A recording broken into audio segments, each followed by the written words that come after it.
All right, so the other day I got a comment asking me to make a video about farming in Lev Tolstoy's novel Anna Karenina.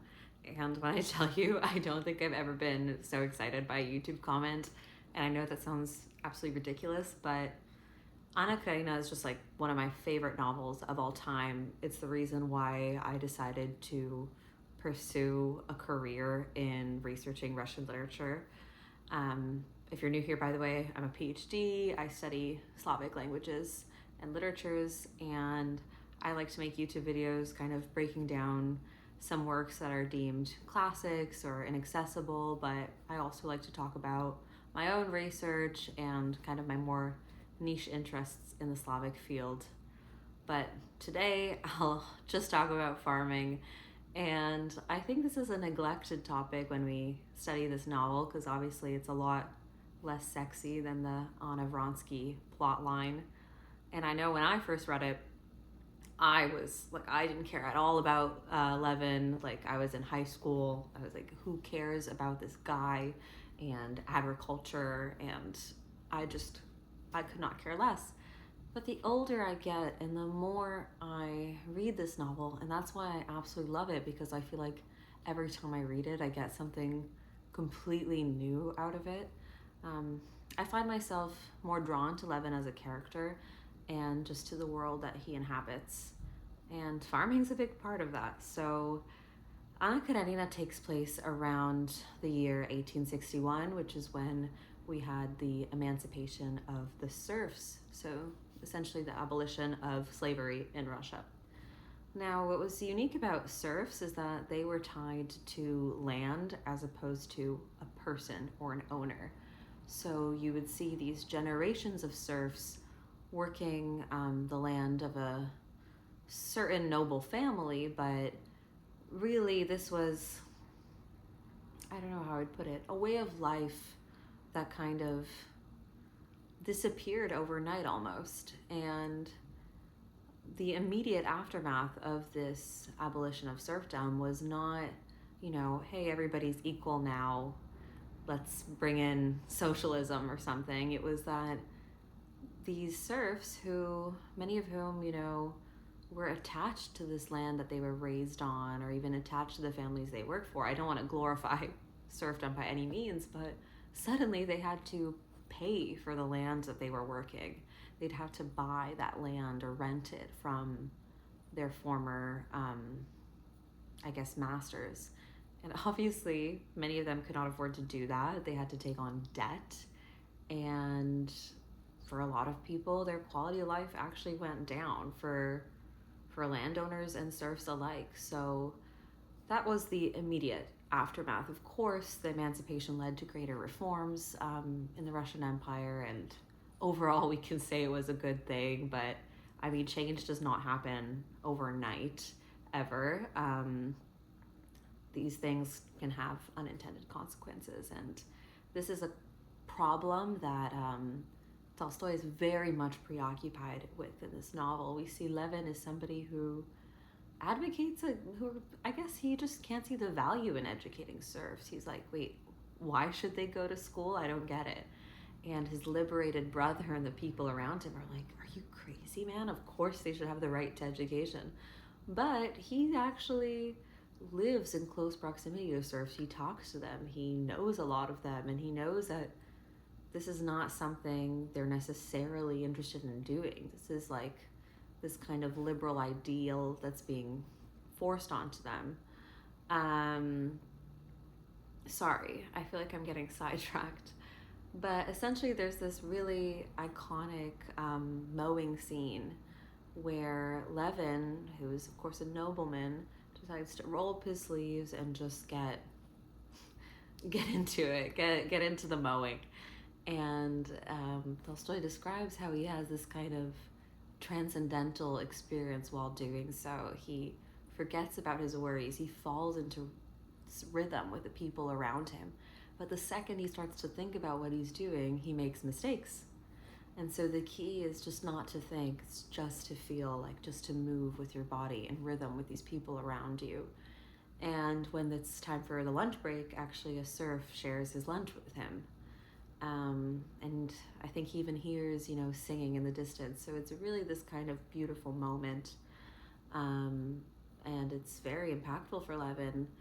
His working on his land, not just like he can sit around and theorize about farming, and he knows that, and he tries to do that. He thinks about writing a book on agriculture, and then he abandons that project entirely because he realizes there's just so much he doesn't know, not just about farming, but about life and the world around him. And he very much questions his right to dictate like anything, to order other people around. He's somebody with a lot of humility, I would say, and who's just very scared and confused, but desperately wants to be a good person and to lead a good life. And I think that's just inherently a relatable thing. And this question of how to lead a good life is really at the heart of not just this novel, but I would say of Tolstoy's whole oeuvre. And I think one message we're presented through Levin is, to put it really crudely, but the way to live a good life is to return to the land, to be one with nature, to be one with the people around you, to treat those around you like they're your equals. And I will say that at this point in Tolstoy's life, or in this novel, peasants are not depicted in these ideal terms. We have peasant characters who are very conniving, and they're trying to steal, and we see that in the person who wants to buy Oblonsky's land, for example. Levin is so frustrated that Oblonsky is selling his land for less than what it's worth. This drives him crazy because he just resents that there are noblemen who live in Moscow and St. Petersburg and profit off of this land that they have somewhere that they never or rarely go to, and they're just so out of touch with it.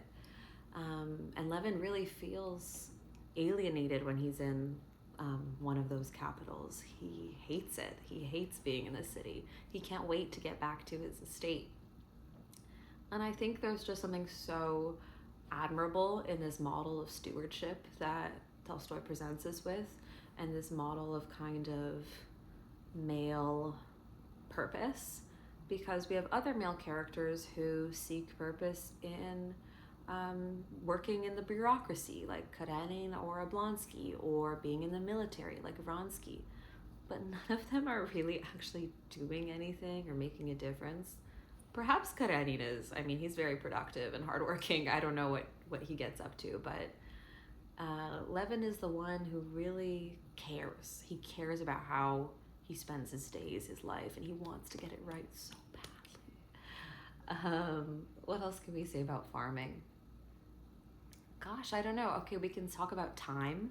So Levin and his plotline in general represent this kind of cyclical time. Everything moves with the seasons. It's all about birth and death and rebirth, and it coincides with the mowing and the harvest.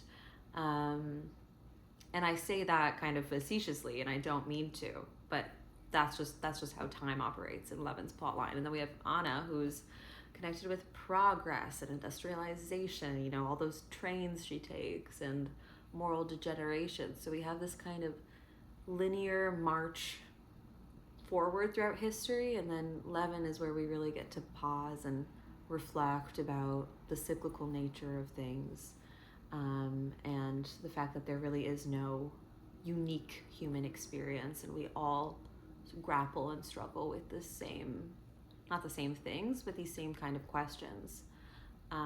For Levin, this return to nature and working the land, it's not enough. It doesn't fulfill him. He needs more. He feels he is missing something. He feels he's so close to it. The closest he can get to answers is when he stops thinking. But at the end of the novel, he actually finds God. He embraces Christianity. And that's why a lot of people say that Levin, like Tolstoy, modeled Levin after himself. Tolstoy shared these ideas about kind of stewardship and so on. And I mentioned before that the peasant was not an idealized figure because later on it really did become so for Tolstoy. He started dressing in peasant garb. He would interview peasants for journalistic articles, and that made him very much a favorite of Lenin's. And so we see that Tolstoy gets very easily appropriated into the kind of socialist ideology of the 20th century. He fits in pretty well. Despite this being a novel about wealthy people, about elites, there are messages here that were useful for building socialism, and that's why we have so much scholarship on Tolstoy and why he wasn't repressed, or I guess canceled is like the word we use today. So I hope that this at least partially answered this person's questions. I know it was kind of, I was just rambling, but I do so much research and not in my spare time for work, and it's nice sometimes to just talk about this with other people and these books that I fell in love with in the first place. So forgive me for not posting in a while. The PhD has been keeping me very, very busy, but if there's something you'd like to see, please comment it down below. The odds are very high that I'll make a video about it. The next one I'll be filming is on Russian modernism, so stay tuned for that. And in the meantime, hope you enjoyed, hope you learned something, and I hope you have an amazing day. Okay, thank you so much, and take care.